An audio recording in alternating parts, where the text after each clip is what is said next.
Enjoy another life-changing message from Pastor Steve Cioccolanti, made possible by friends and partners of Discover Ministries. And now, here is your host, Pastor Steve Cioccolanti. I don't know what happened to honor in America, but there's a generation that's not taught honor anymore. So Naoko is from an honor culture. Japan's called an honor culture. Saudi Arabia is an honor culture. Do you guys know the differences between the cultures? There are 3 kinds of cultures. This is basic missiology, the study of missions, okay? Basic, like you shouldn't go out into the world if you don't know this. You're going to cause so many problems. But not everybody lives it, but everybody should have known it if they went through mission school. So there are 3 types of culture. There's the fear-based culture, guilt-based culture, and the shame-based culture. 3 completely different ways of looking at life. Americans live in a guilt-based culture. So that's why you always have to hear every sermon by an American preacher at some point during half an hour will say, "And I don't condemn you." And this is not condemnation. At some point they will say it. I play these little things that I don't tell other people, but I play it in my head and I just think, let me just check if this is true. Let's say 99% of the time true. So it's because of the heavy guilt-based culture. That's how you live. You live in guilt. But there are people who don't have any guilt. So Arabs don't have guilt. Japanese people really don't have guilt, but they have shame. It's a totally different way of looking at things. Shame. So if you've embarrassed your dad, you have shame. Now what's the law? What's the law on not embarrassing your dad? There is no law. What's the guilt? There is no guilt. You didn't do anything wrong. There's no guilt. But the shame of dishonoring your dad, your spouse, anybody, right? Your boss. Oh my goodness. If you did that, that it's like a pastime here. The moment you take a break, you're going to badmouth your boss. But in shame culture, you don't badmouth people because it's shameful. So shame. So there's no law. There's no law you broke, right? When you speak against somebody. Americans do it all the time. Happy to do it. Celebrate it. Right? So no guilt. If it's no guilt, I can do it. Just tell me what the law says and I'll obey. But if the law doesn't say it, I'm free. That's Westerners. It's a way of living that has caused so much stress and legalism. So the bad part of it goes to Pharisaism. Now, shame culture is not great either, but it is probably more biblical.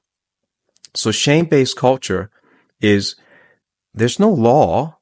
There's no law you have to stand up for an old person.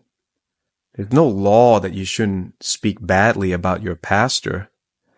But to do it would bring such shame on myself that in shame-based culture, you don't have to tell me I broke a law. You don't have to say I am guilty. I will take a knife and kill myself because I can't bear the shame. That's shame, shame-based culture. So what are they good at? They're good at honoring. So honor. Honor is the unwritten code. Every commandment of God in the 10 commandments are commandments of honor. All 10. They don't actually have to do with guilt so much as shame, as honor. So the obvious one is honor your father and mother because the word appears. But the rest of it is honor. Why are you loving God first? Why do you not bow down to idols? Why do you not use God's name in vain? And what exactly does that mean? Guilt-based people still debate that. Like, how far can I go before I break the law? Then I'm guilty. But if I don't break the law, I'm not guilty. I'm just okay. I'm fine. You see, that's Westerners think that that's okay. So in Western culture, it's okay. But it's highly stressful because you're always like loaded down with laws. And then you vote for politicians who promise, I will make laws for you. And you're like, you vote for that. Like, that's great. But the libertarian among Westerners will realize, why would I want that? Every law that they make takes away more of my freedom and empowers the state and the politicians more. But because of the guilt-based culture, you crave law. So your laws become heavy, very thick, until your society just collapses because nobody can live under that law. That's guilt-based. Okay, then you got shame-based. Shame-based is about honor. So honor is everything. How do you get promoted in life? It's not whether you are guilty or not guilty. It's about who did you honor and who did you dishonor. So every loss in your life will be connected to a dishonor. Now, Westerners cannot grasp this in modern time because they think, well, I didn't commit anything wrong. I didn't do anything wrong. I'm not guilty of anything. So why am I not promoted? Why am I losing this or that? Because it's all about law in the West. But in the East and in the Middle East, it's still called East, whether it's Far East or Middle East, Near East, Far East, Middle East, it's all East. East all think the same way. Honor.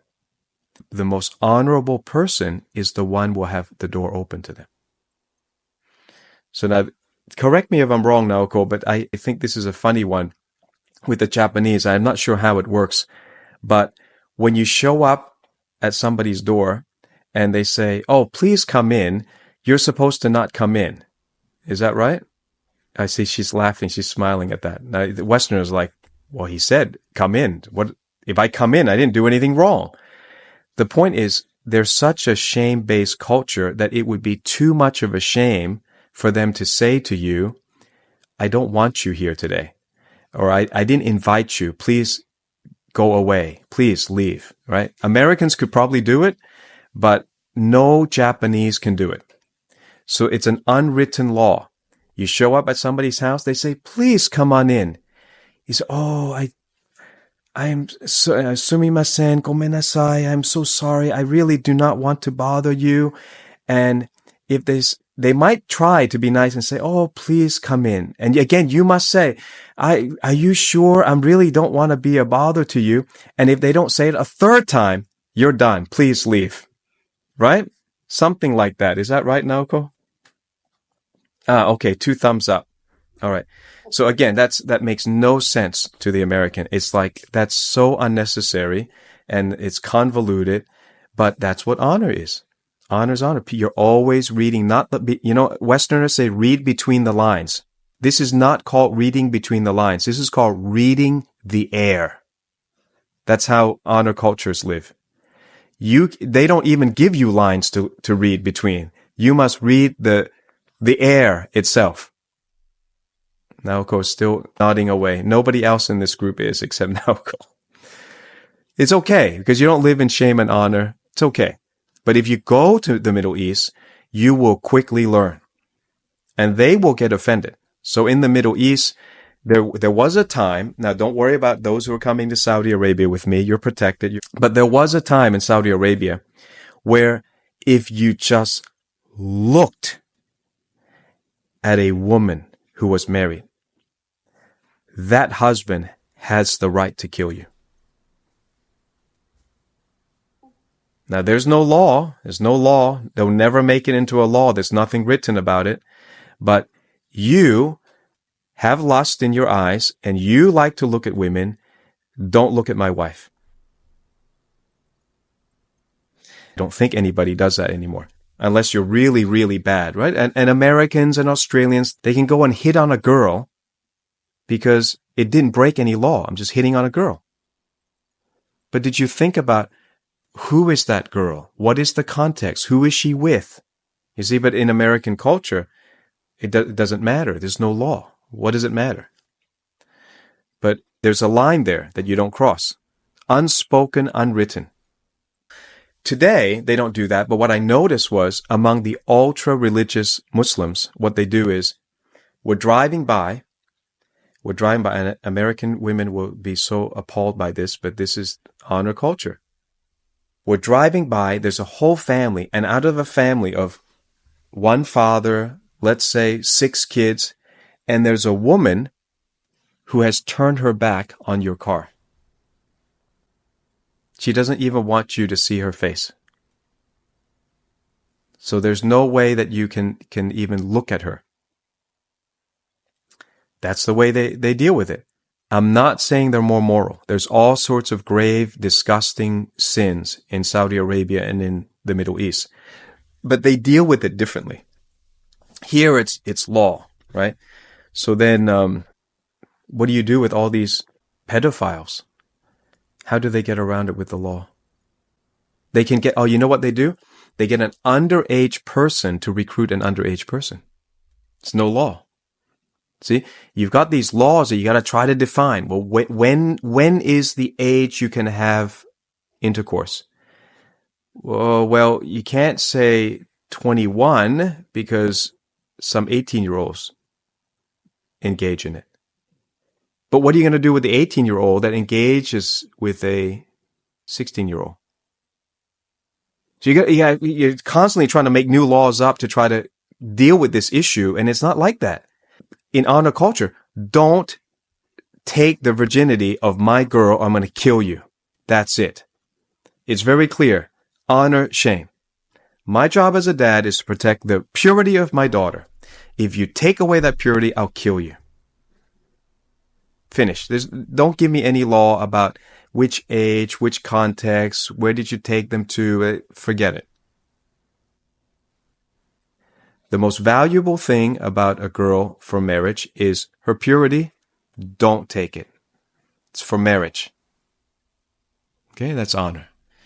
We don't have a law. We don't know what honor is. And so girls keep losing their virginity younger and younger and younger and younger. I don't know. Is there a law for this? Evidently there's not, right? Kids having sex with kids is evidently nothing wrong in this culture. Because there's no guilt, so it's okay. As long as we don't feel guilty, we just keep doing it. Okay, honor culture says no. Last culture, the day is going to come soon when there will be power outages, EMF attacks, fertilizer shortages, food price increase. People will be in a panic. They might come knocking on your door. What will you do? Well, what I've done is I prepared some long life food, enough for me and my family without going to the grocery. You can get Christian-owned, USA-made, organic long-life food from the same supplier that I buy. Go to newmanna.com/Pastor Steve. This Christian company will give you 10% off. We get a supply of water filters. They're gravity-fed water filters. You can put water from your pool, your lake, anywhere, and get potable, safe drinking water for you and your family. How will you prepare? Don't forget newmanna.com. Just go to newmanna.com/Pastor Steve to claim your discount and stock up before the global famine hits. Stock up with water, stock up with food so that you're ready before the black horse comes. Last culture, fear-based culture. Fear-based culture. So that is the African culture. Generally, in some of the islands, islanders, Africans have fear-based cultures. I don't pretend to understand it as much, but I have been in it and I understand how to preach the gospel in it. So they're concerned not about guilt. When missionaries came to Africa, they just killed them all. Just killed them. There's no guilt killing them. There's no shame killing them because they were not fearful. Their God was smaller than our African God. So there's nothing wrong. As long as you're more powerful, you can do whatever you want. That's African culture. So who has the power? Who has the power? It's a power-based culture. In a certain sense, that's why to the West, Africa will never develop. By Western standard or by Eastern standard. It will never change because it will always be about power. The person who has the power has the right to do whatever they like. Power-based culture. So the power has to be displayed. So if you go into American churches that are run by traditional African Americans, you will see the display of power. The pastor must dress higher class. He must have the big fat ring. He will go outside and the church will have provided a Jaguar for him because they would not even accept. And I can say that because I used to go to an all black church, completely black church in New York. And it has to be displayed that he has the most power. Okay. Now where did that come from? It's like another subculture inside of America that came from Africa. So when you go to Africa, you do any mission trip in Africa, you will see that's on full display. So that's one issue. What else? When you become a Christian, how is that perceived? Does that bring dishonor to the family? Is that what happens at that point? Oh, it's very easy. In fear-based culture, as long as you can prove your God is bigger than their God, you win. So I would go in and I challenged them as a young Christian. I challenged them. I got to a village in Africa that no one had evangelized before. And I said, bring me the sick. And if I don't heal them in Jesus' name, then I'm a false prophet and you can kick me out of this town. So they brought up a blind boy. I prayed for him. He opened his eyes. Everybody came, including the village chief. He bowed in front of me. This old man bowed in front of me. And the white lady that was with me, she was from London. She nearly grabbed him and said, oh, no. Oh, don't do that. She's all about guilt. I said, you don't understand. He is submitting to Jesus. But I'm a young Christian and she's probably older than me at that time. And she's, I don't have time to deal with her, but I could perceive such a cultural misunderstanding. She didn't even understand what was going on. She wanted to impose her culture on the village chief. And by her standard, we're all equal and, we live in this egalitarian Western society and you shouldn't really be bowing down to anybody. But I knew that he had submitted, and if I let him do that, the rest of the village will follow. And sure enough, when he bowed down, all of them started coming. And I said, okay, everybody, Jesus did this. You're going to accept Jesus in this village, and you're going to talk about this after I'm gone. Remember, Jesus was here. He proved himself to you. He's the great God. He proved himself by healing this blind boy and then I say, whose boy is this? Whose boy is this? And get the father over here. And the translator said, it's my son. So the translator, who's a Muslim, African Muslim, gave his life to the Lord. Okay, so speaking of the Muslim and the East, what's the difference now if it's them? If it's somebody in the Middle East, right? It's honor-based. Mm-hmm. In an honor-based, how would that interaction go? What would be the reaction? How would they perceive you sharing the gospel with them? You have to change the language of it. I'm not an expert on it. I'm an expert on Buddhism. I wrote a book called From Buddha to Jesus, and the technique, how to adjust very quickly by reading From Buddha to Jesus. You should read it because you're following my ministry. You should learn how to evangelize in this way. I would have to go back and study how the Muslims would do it, but what I would know is you need to be a person of honor, first of all. So if you're not a person of honor, they can tell. That's highly offensive. So when you come into a culture that's honor culture and you sit, let's say you sit and you cross your leg and you point the soles of your feet towards someone that's more powerful than you, that's older than you, even a woman doing that to a man, a child doing that to an adult, the end. Nothing else that you say matters because you're a dishonorable person. How could you show the soles of your foot to me is what an honor culture would say. Thailand is that way, by the way. Thailand is like that. If you ever, Westerners sometimes out of laziness or convenience, when something is somewhere, instead of pointing, they'll point with their feet.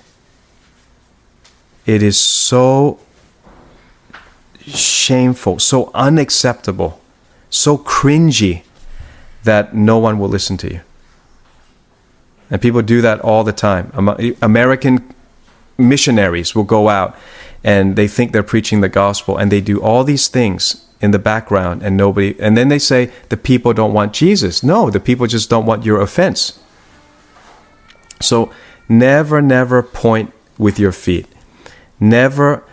Another one that Americans do that is intolerable, and I see people do it in the church. They call me this way. They say,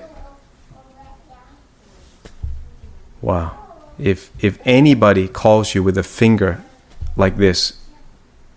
You're calling a pet or something? The image is, my little finger is bigger than your entire body.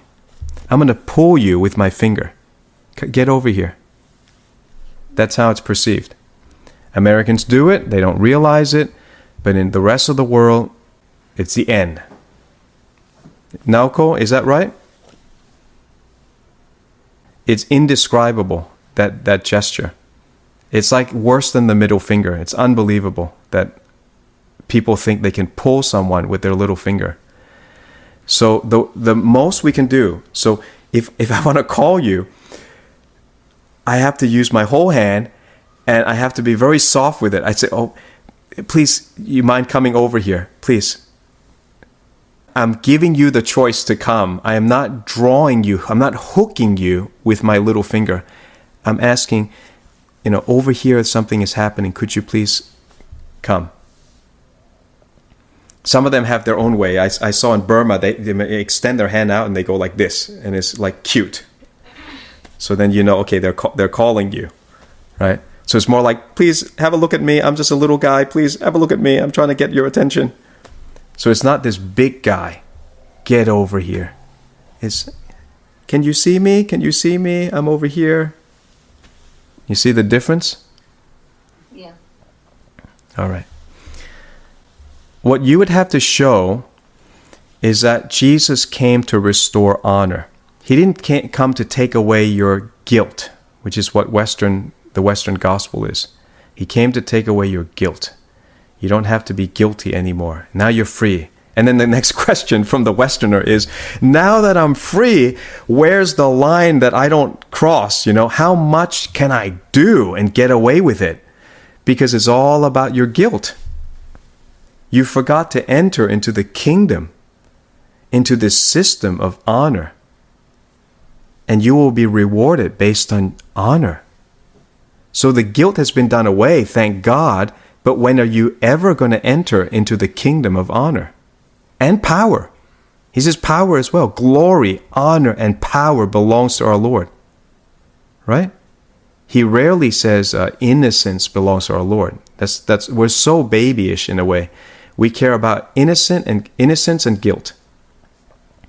And that's like the way back in the garden. It's just the restoration of your own personal restoration. But there's much more. So you would have to present that Adam and Eve did something shameful, which is there. By the way, guilt, shame, and powerlessness, fear, all three were described in the Garden of Eden. The shame is the fact that they cover themselves with the fig leaf. The fear, they actually said it. They said, where are you, Adam? And they say, well, we hid ourselves because we were afraid. Or why you put the fig leaf on? Because we are ashamed. All three were there. And then they also became powerless. You would have to emphasize not the guilt, but the shame. They brought shame to God and they brought shame to themselves. And that's why we all wear clothes. And Jesus came to honor his Father. And Jesus came to take away the shame, the shamefulness of humanity. So if you preach it as, oh, you don't have to be guilty anymore. You can be free. You can do whatever you want. There's no condemnation. The Arabs are like, what are you talking about? As long as my family loves me, I honor my family, I honor my country, I don't have any shame. I can even kill a homosexual, kill a Christian. I don't have any shame.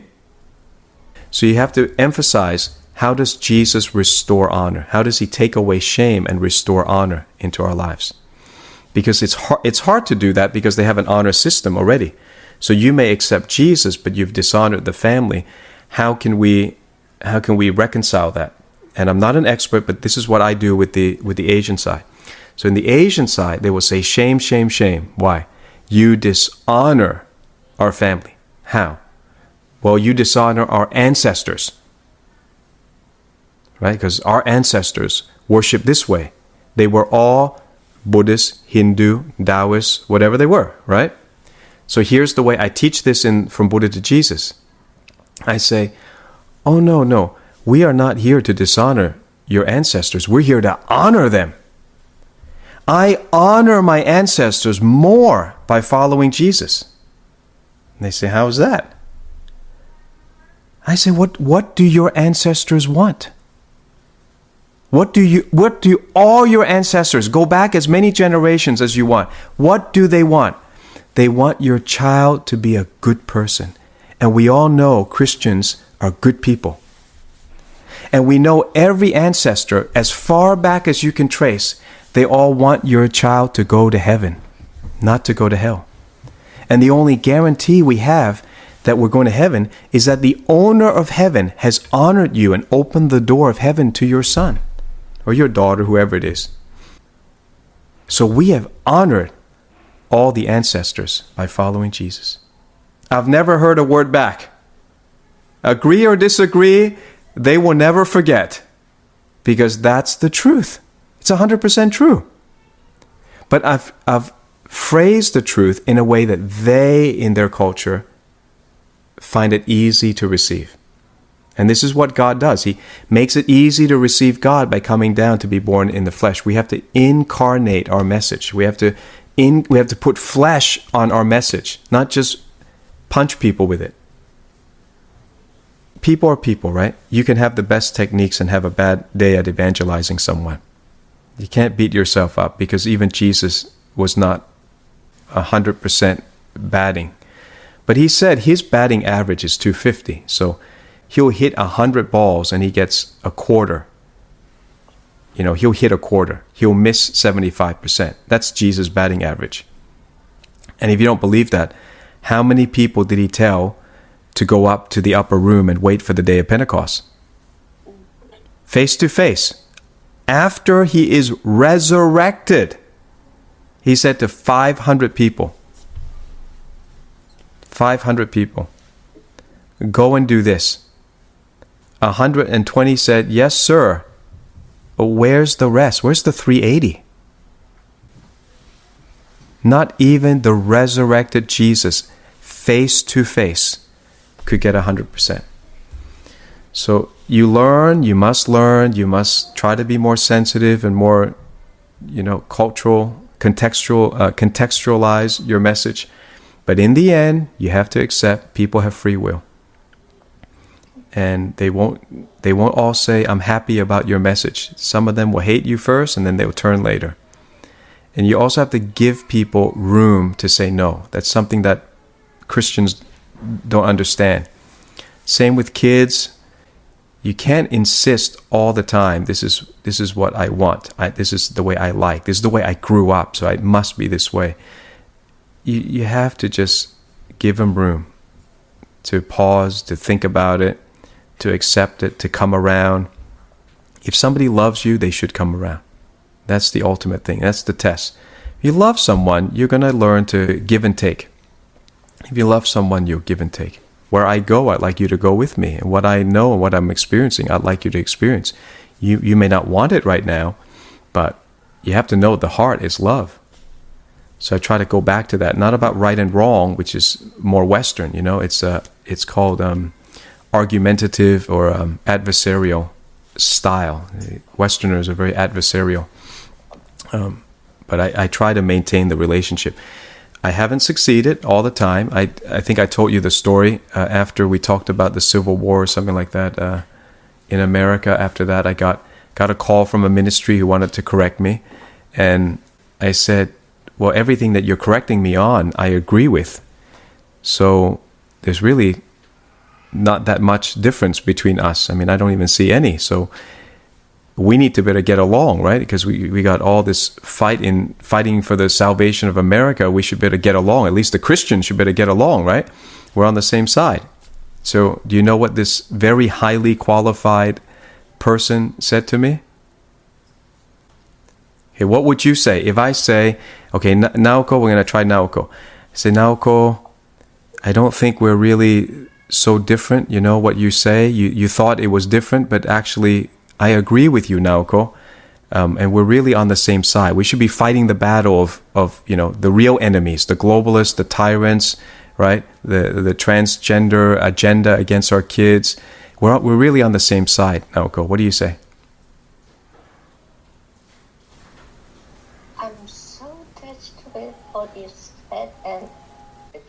Okay, so we're going to be together. The relationship is the most important. For Asians, the relationship is the most important. Not right and wrong, the relationship. You break the relationship, you can be right, they'll never talk to you again. They'll never help you again. Doesn't matter, right? It's the relationship first. This highly qualified American who called me to tell me that I'm wrong and she's correcting me, when I said to her, I actually agree with her and we're on the same side, her reply was, "What do you mean by side?"